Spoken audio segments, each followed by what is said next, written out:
Lewat 7.30. 7.30 dah langsung kelas. Kalau kerja lain, ya Allah, mungkin pukul 8, 8.30. Thought that I could do it alone.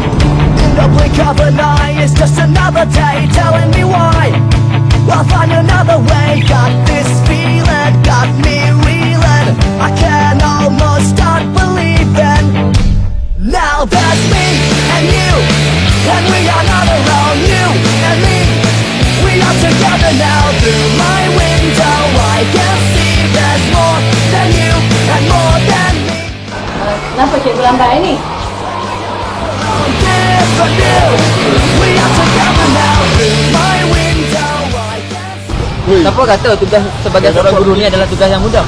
Sebenarnya tugas sebagai seorang guru ni adalah sangat susah. Tugas guru ni sebenarnya kita perlu lihat daripada dua aspek. Aspek pertama, melibatkan dunia. Guru ni bukan sekadar mengajar tapi mendidik. Yang kedua, aspek akhirat. Ramai orang berfikir guru hanya mengajar, tapi sebenarnya tugas sebagai seorang guru adalah mendidik. Jadi mendidik anak menjadi bangsa yang ada aspek-aspek kerohanian. Like this anymore. Tugas seorang guru ni bukannya mudah. Kejap jadi doktor, kejap jadi gani, kejap jadi tukang kebun. Macam-macam ada, macam astro. Aduh, pening. Now there's me and you, and we are not alone. Cikgu datang. Sakit tu. Sakit perut. Sakit tu.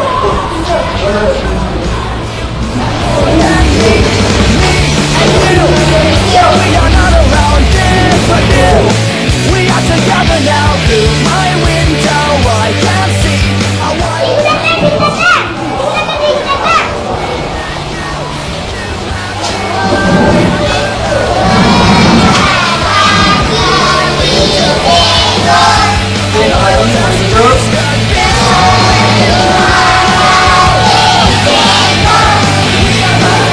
Okey, kamu semua sihat hari ni?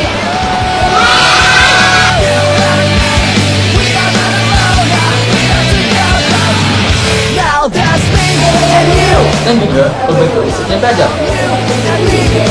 We are together now. Through my window I can see there's more than you and more than me. Me and you, and we are not alone. Different view, we are together now. Through my window I can see our wildest dreams could be surrounded. Me and you and me, we are not alone and we are together. Through my window I can see our wildest dreams could be so real. We are not alone and we are so real.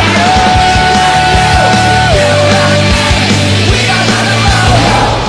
Okey, Assalamualaikum kan. Okey, kenapa kelas foto hari ni? Cikgu tengok pun ais muntah macam Titanic. Cikgu tengok bapan hitam berapa boleh. Cikgu hodor, kuku, mata makan gila boleh.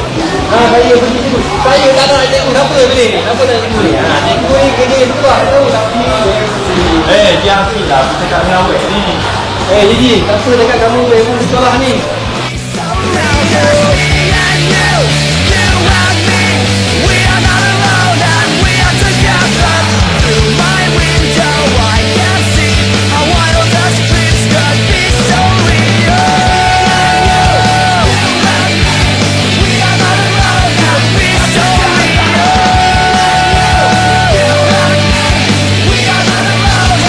Awak rasa kerja cikgu ni susah ke senang?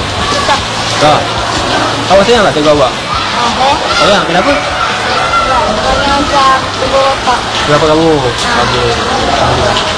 Jadi saya cikgu kami.